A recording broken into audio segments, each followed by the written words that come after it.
All right, ladies and gentlemen, welcome back to the Mindful Hunter. I'm your host, as always, Jay Nichol.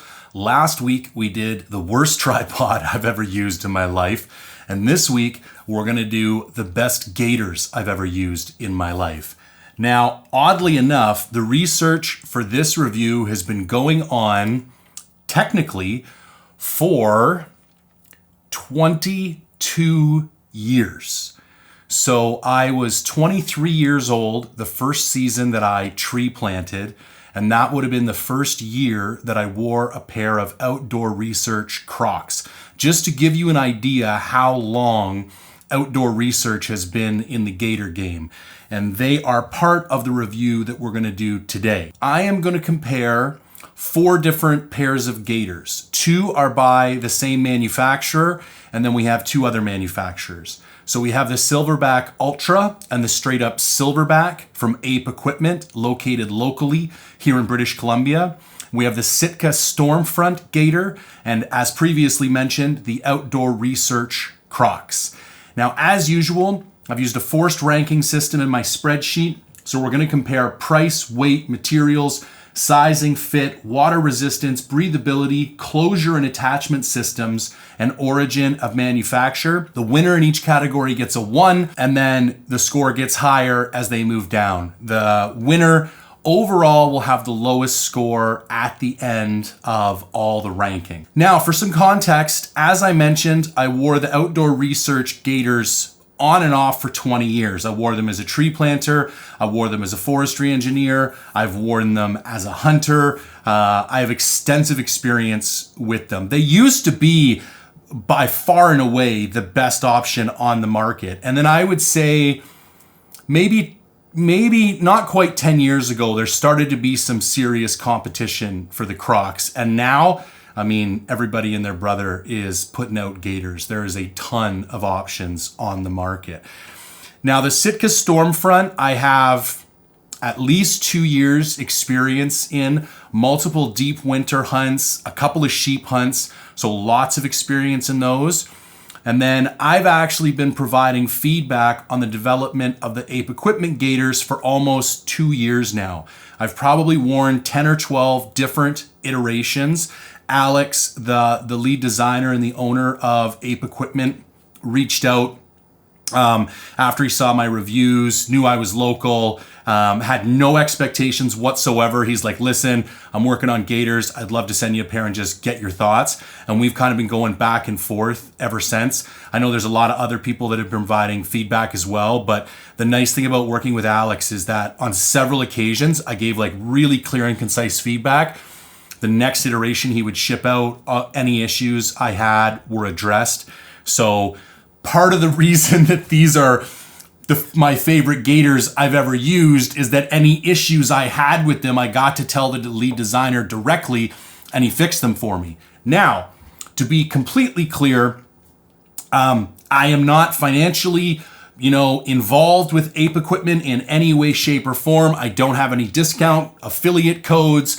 I'm not paid other than getting some free gaiters to test out. I have no financial incentive whatsoever in this review. However, I am going to be giving away a free pair of Ape Equipment gaiters. When Alex heard I was doing the review, he's like, listen, I would love to give one of your audience members a free pair of gaiters. So if you stay tuned to the end of this review, I'm going to tell you how you can win a free pair of gaiters. So as always, let's start with price. Now I'm going to give you all these prices in USD as usual. The Silverback Ultras, $137. Silverbacks, $119. Sitkas, $159. And the Outdoor Research Crocs, $82. So obviously, Crocs are the cheapest by far and away, then the Silverbacks, then the Silverback Ultras, then the Sitkas. I want to make one note about Sitka. I don't know what's going on with Sitka lately. They used to have very few discount opportunities, and you really felt like they maintained this sense of like brand integrity. Like if they were going to charge you $300 for a puffy coat, the puffy coat was always going to be $300, so you could rest assured that you were spending your hard-earned money well. The amount and the depth of the discounts that Sitka has been putting on lately, I find shocking and concerning.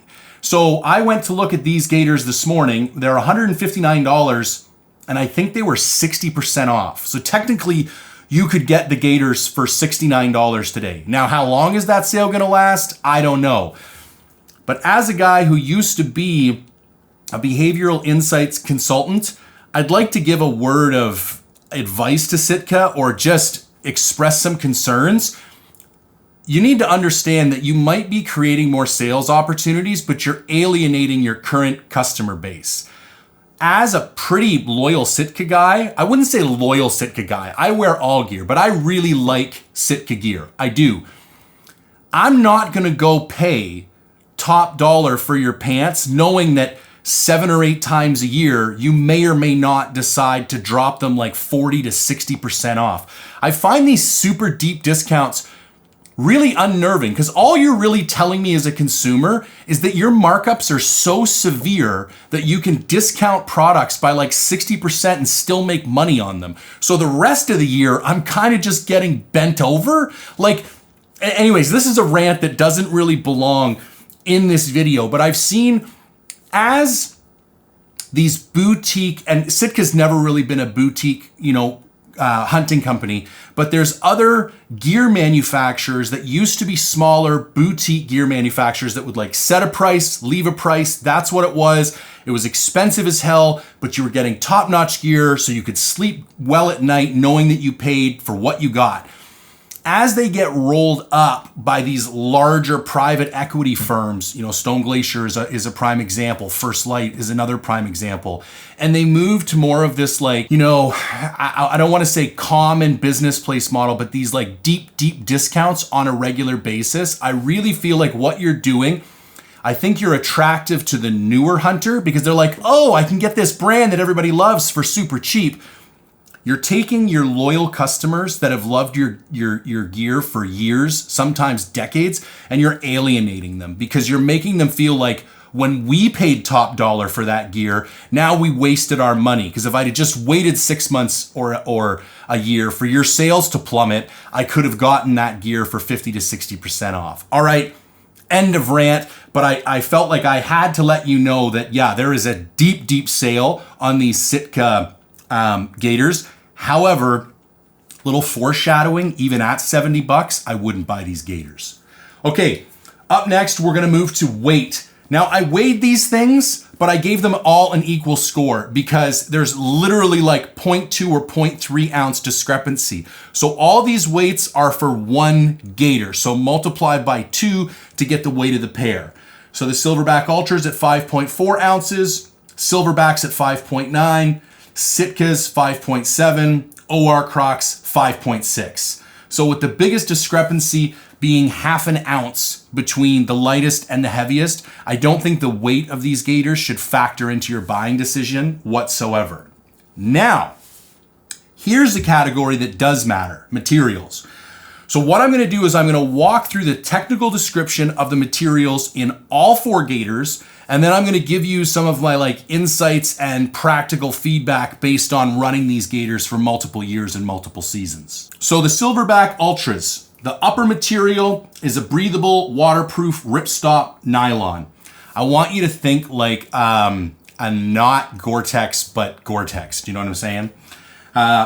Lower material is Ultra 400 TX. I've done a huge series on Ultra, so if you don't know what it is, you can go look it up. Ultra technically is a UHMWPE. It's an ultra high molecular weight polyethylene, whatever the acronym breaks down to that. It's basically a next generation waterproof, breathable, highly durable material. Personally, I think the jury is still out for me on if it's the holy grail of technical materials, but it's gaining a lot of traction in the industry. The boot straps are 1-inch biothane beta, and the buckle at the top is a 3/4 inch cam lock with an elastic stretch calf strap. Regular Silverbacks, upper material, same breathable waterproof ripstop nylon. Lower material, however, is Challenge Sailcloth EPX 600. Challenge Sailcloth is also the manufacturer that makes Ultra. So the EPX 600 is basically like a step down from Ultra. So it's still highly durable, highly water resistant, highly breathable, but weighs a little bit more than the Ultra does. And in fact, we can get into this more a little bit later, is actually a little bit quieter as well. Like when you go to, this is the EPX 600 here. I'll put it up to the mic. I can crump it. Now, if I take the, and this is one of my beefs with Ultra. If you take the Ultra, Ultra tends to be very rigid. So the construction of Ultra is essentially several laminated layers that are like glued and adhered together, almost like weld bonded. And what that does is it gives it an incredibly porous yet still water resistant capability.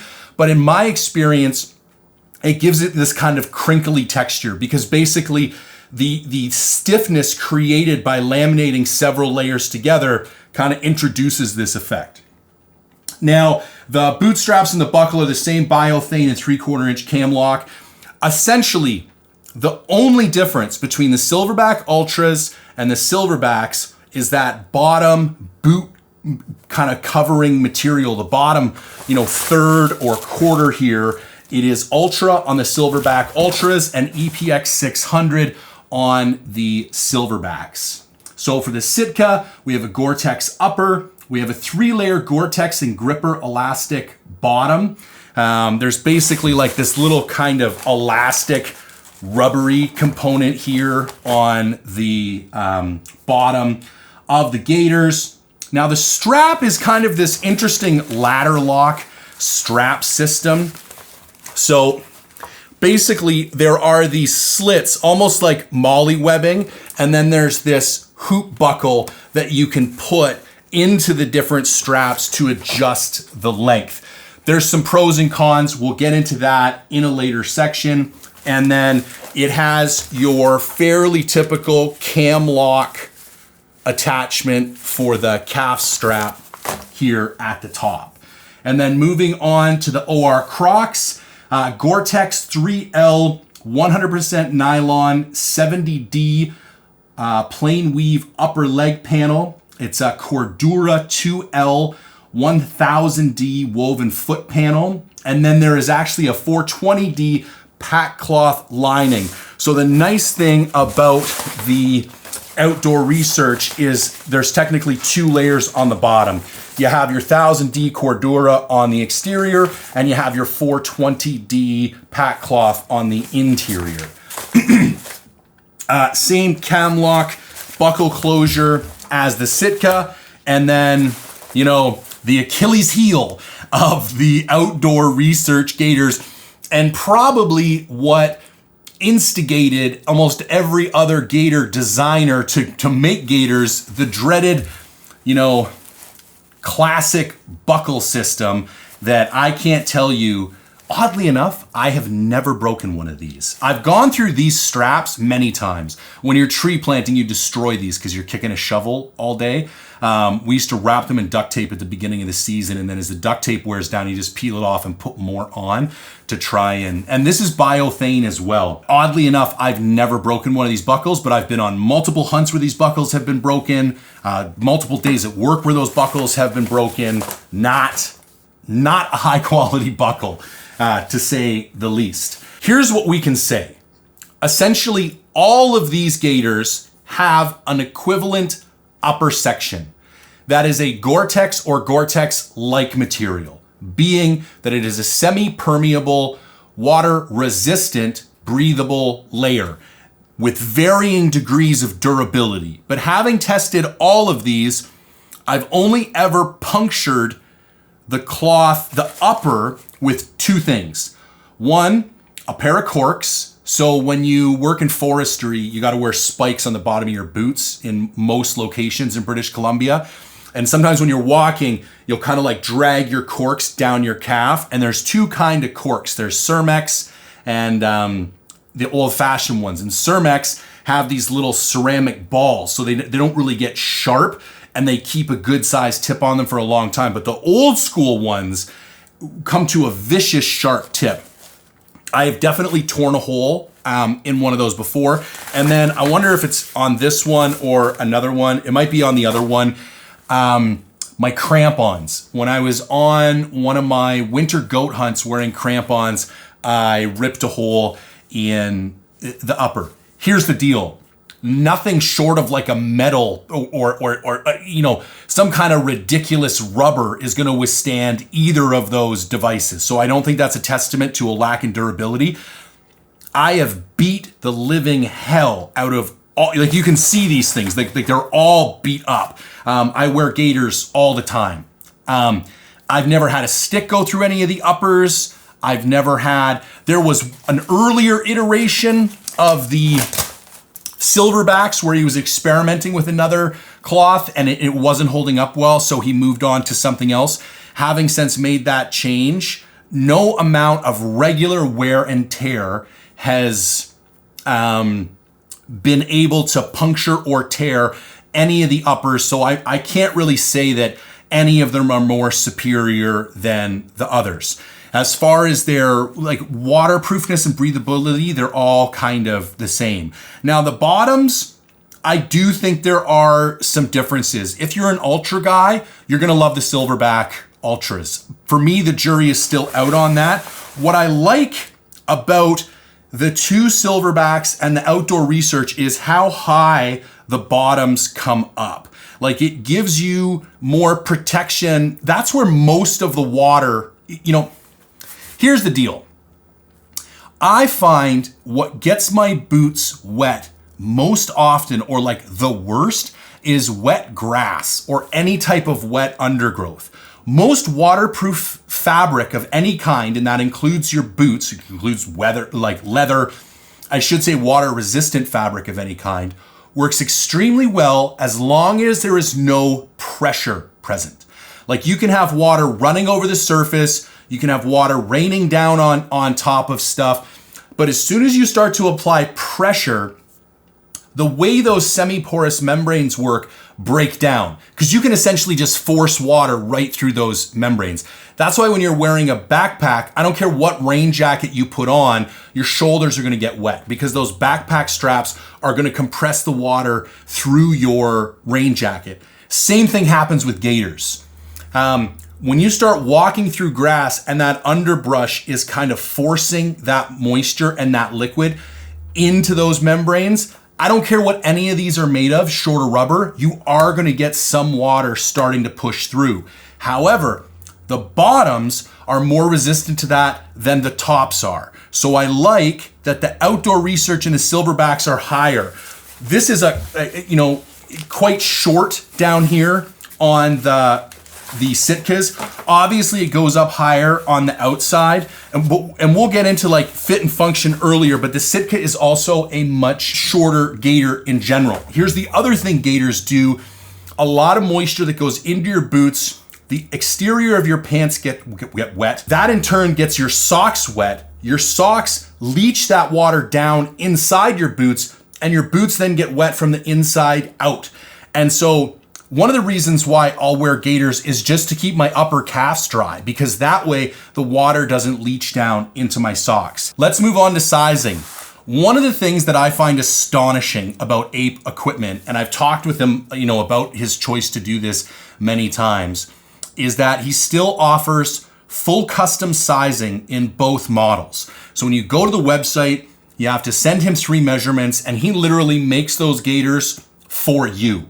No other manufacturer that I know of is currently doing this, at least none of the major gaiter manufacturers. So clearly they're going to take first place because you're essentially buying custom fit gaiters. Now, Sitka only offer 2 sizes and even their large, this is their large and it's tiny. I have size 14 feet and these things barely fit me and they come halfway up my calf. It's one of my major problems with these gaiters. I have a bunch of problems with these gaiters, but that's just one of them. Now, the outdoor research Crocs come in small, medium, large, XL, and double XL.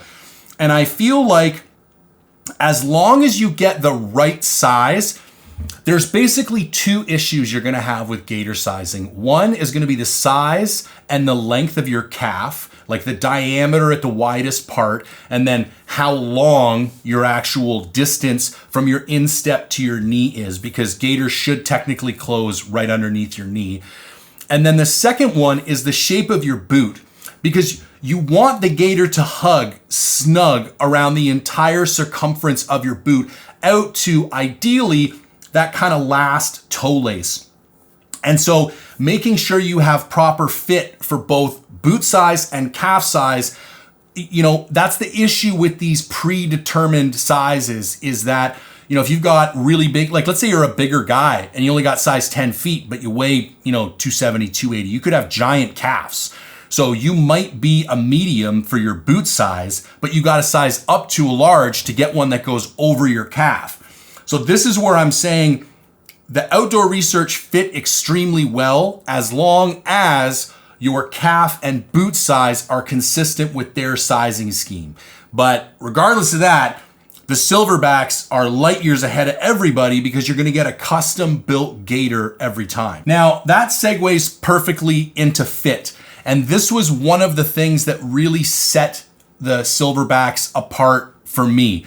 They are very snug around the circumference of the boot, as I mentioned. They come up over top of the calf, and there's also not too much room between the calf and the gaiter, which helps the gaiter stay elevated. Because here's the thing, if your gaiters are too big, as soon as they get wet, they're just kind of crumple and they fall down. But if they're tight to your calf and there's not much room, the kind of pressure between your calf and your gaiter is what's going to keep that gaiter elevated. This is also why almost all gaiters have now adopted a 2-inch wide Velcro front, much like this is what the outdoor research Crocs started with. You used to be able to find gaiters with smaller, thinner Velcro, but the width of this Velcro alone helps those gaiters stay elevated. I would say the fit of the outdoor research Crocs is right in the middle. It's like a decent fit, nothing to write home about. Again, the Sitka for me, being a bigger guy, they just fall short on a whole bunch of fronts. So not a very well-fitting product for bigger dudes for sure. Now, we already talked about water resistance and breathability. I do think, technically speaking, there is some advantages to the Ultra and the EPX 600 over the Cordura used by the other two manufacturers. Like I said, the jury is still kind of out on whether that's going to hold up long term or not. But at the very least, they're all equal. If anything, I think you got to give a slight edge to the silverbacks in terms of waterproofness and breathability based on the technicality of the fabrics that they're using. All right, ladies and gentlemen, time for a quick note from our sponsor, who is me. And I will keep this as brief as humanly possible. So as most of you know, I have launched a lifestyle apparel brand focused on the backcountry hunter called Forged in the Backcountry. You can go to forgedinthebackcountry.com to see all of the available options. Now, to celebrate the launch of this brand, I'm giving away a guided black bear hunt in British Columbia. Not only will you win the hunt, I will go with you on the hunt, I will film the hunt, and it will be uploaded to the Mindful Hunter YouTube channel. For every $5 you spend, you will get one entry. So, as I mentioned before, you go to forgedinthebackcountry.com, buy any apparel you want. For every $5 you spend, you get one entry. So I appreciate the support. The launch has gone incredibly well. And if you buy some apparel, good luck. Secondly, mindful reviews. If you like unbiased, non-sponsored reviews like this one you've been watching here today, and you want to support what I do and see more content, go to mindful-reviews.com. There's different levels of memberships. You get entered in to win monthly prizes. You can buy raffle tickets for the gear that I raffle off every time I do major reviews. Coming up next week, I have a Prime RVX 34 basically brand new that I just reviewed. I will be posting that review and raffling off that bow. There's a bunch more bows on the way. I actually have a Matthews Lift in there right now that I'm just setting up, and I will be reviewing as soon as the prime gets out the door. So there you have it, foragedinthebackcountry.com, mindful-reviews.com. Deeply appreciate all your support. Let's talk about the closure mechanisms. So this is actually how you put the gaiter on your body. Now, we'll start at the bottom and work our way up. So outdoor research is the worst. That buckle at the bottom is piss poor. It breaks all the time. The strap is quite thin. They come with this little Velcro attachment that is supposed to help keep the bottom of your Velcro from opening up, but it literally fills up with dirt within like a couple of days. I do like the lace hook at the bottom. And I will say, I know this cam buckle has kind of become industry standard, but they have a tendency to get caught on things and pop open. And I'm just not that big of a fan. Now, if we're moving over to the Sitka, their closure mechanisms and attachment systems are superior to outdoor research. I like this ladder lock system. Their strap is thicker and more heavy duty. There's no buckles to break. Once you get it set for your correct sizing, it works really good. Another thing that I like about the Sitka is that they have this button right here at the bottom of the Velcro closure that when you snap it shut will stop the Velcro from like opening up on you. Also a very strong, firm toe lace hook at the bottom. And then the kind of same subpar cam buckle that I'm just not that big of a fan of. But like I say, it's kind of industry standard. Now we move on to the silverbacks. So this is the attachment system for the silverback. It basically goes into two loops here on either side of your boot cuff, and then the Velcro attaches to the interior of the boot cuff, and you can adjust it however much you want. It's quick, it's easy. I've never had it come undone.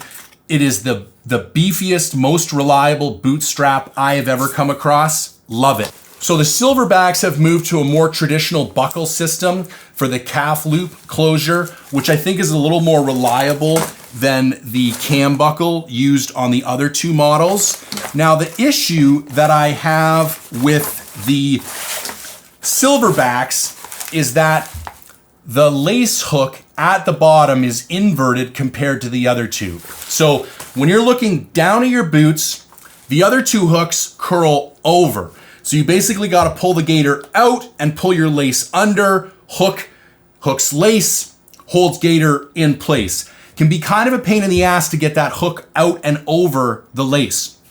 So what Alex did was it inverted it so it's up. So you can just pull your lace up and over the hook and it grabs the hook. So it gives you a superior ability to grab the lace, but I find it gets caught on more stuff. And this is the one area where we have disagreed. I do not like this buckle facing upwards. What I find happens, especially when you're going through like really thick salal or huckleberry or Himalayan blackberry, like any of that really ropey, thick brush, especially common in British Columbia that you like gotta swim your way through. There's all kinds of little tendrils down at your feet, and those little vines get caught in this thing, and you go to step forward and it like catches your toe. I've had it happen more than once. I find it really annoying. Now listen, when we examine the ecosystem as a whole, certainly not a deal breaker, but in my opinion, this toe hook should be inverted just like the other toe hooks, because while it's slightly more difficult to grab the lace, I think it provides a better mechanism in general for like more reliability and less chance for getting caught on underbrush, essentially. So the last category we're gonna get into is origin of manufacture. So both the Sitka and the Outdoor Research are overseas. Sitka, I don't know, it just says imported, and Outdoor Research are made in Cambodia. The Ape equipment are designed and fully manufactured in Canada. I don't know if that's always going to be the case as he continues to grow, but right now all of these are handmade. I think he lives in Lumbee, so you're getting a North America completely made and designed product. And I know for a lot of you guys in the hunting space, that's a really big deal. Okay, as promised, what do you got to do to win a pair of these gaiters? I need you to drop a comment down below and tell me before this what your favorite gaiters have been. I need you to follow Mindful Hunter on Instagram. I need you to follow Ape Equipment on Instagram. Links for both those will be down below. And then you do all that. I'll pick one winner. What I'm going to do is I'm going to look at the comment section.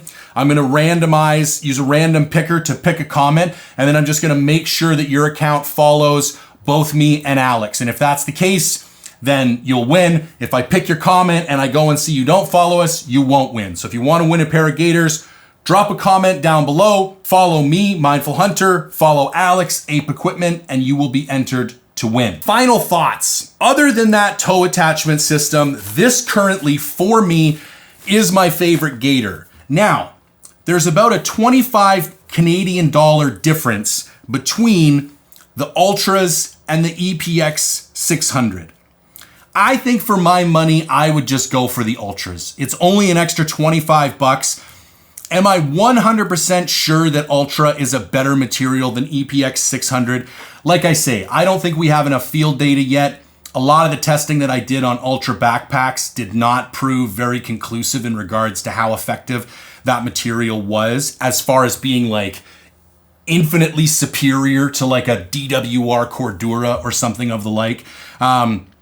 But if you want to save 25 bucks, I think these EPX 600 ones are fantastic. And if anything, they're probably a little bit quieter. But either way, I don't think you can go wrong. So, as usual, thank you for taking the time. I greatly appreciate it. And if you can engage with the content in any way, shape, or form, like, comment, share, subscribe, I would be greatly appreciative. And until next time, thank you for tuning in.